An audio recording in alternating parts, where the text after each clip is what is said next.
দর্শক, বেইলি রোডে অগ্নিকাণ্ডের ঘটনা যেমনটা দেখতে পাচ্ছি, এখানে বহুতল ভবন যেখানে অগ্নিকাণ্ডের ঘটনাটি ঘটেছে আমরা যেমনটা দেখতে পাচ্ছি, এখানে আগুন নিয়ন্ত্রণের জন্য ফায়ার সার্ভিসের 4টি ইউনিট মূলত এখানে এসেছেন এবং তারা তৎপরভাবে কাজ করছেন যেন খুব দ্রুত আগুন নিয়ন্ত্রণে আনা যায়। আমরা যেমনটা দেখতে পাচ্ছি, আগুনের যে বিভীষিকা ধোঁয়া এখনও এখানে রয়ে গেছে। আমরা সরাসরি দেখানোর চেষ্টা করছি। এখানে আইনশৃঙ্খলার বাহিনীর সদস্যরা তারা মূলত যেমনটা দেখতে পাচ্ছি, বাংলাদেশ পুলিশ বাহিনীর সদস্যরা, বাংলাদেশ সেনাবাহিনীর সদস্যরা এবং আনসার বাহিনীর সদস্যরা তারা মূলত এখানে উপস্থিত রয়েছেন।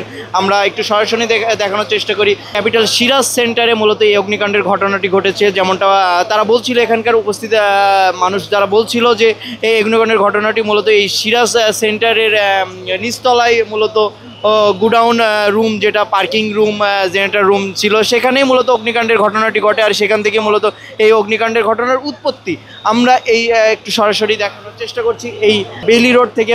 যেমনটা দেখতে পাচ্ছি আমরা এখানে ফায়ার সার্ভিসের সদস্যরা তারা মূলত খুব তৎপরভাবে আগুন নিয়ন্ত্রণের জন্য কাজ করছেন এবং সেই ফায়ার সার্ভিসের কাজে মূলত ব্যাঘাত না ঘটে তার জন্যই মূলত আইনশৃঙ্খলা বাহিনীর সদস্যরা তারা মূলত এখানে উপস্থিত রয়েছেন এবং দেখছেন।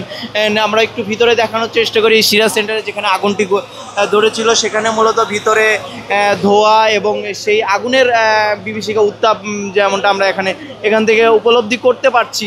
আমরা একটু দেখানোর চেষ্টা করি যে ভিতরে সম্পূর্ণ অন্ধকার, ইলেকট্রিসিটি অফ বন্ধ করে রাখা হয়েছে ভেতরে, যেন বড় ধরনের অগ্নিকাণ্ড কোনো ঘটনা যেন না ঘটে। এবং এই সাথে আমরা যেমনটা দেখেছি, এখানে বেশ কিছু মানুষ আহত হয়েছে, তাদেরকে অ্যাম্বুলেন্সে করে নিয়ে যাওয়া হয়েছে এবং এই বহুতল ভবনে মূলত ওপরে যেমনটা দেখতে পাচ্ছি ওপরে মানুষ যদি আটকে থাকে তাদের নামানোর জন্য এখানে ক্রেনের মধ্যে ক্রেন ব্যবহার করা হয়েছে। আমরা একটু দেখানোর চেষ্টা করি।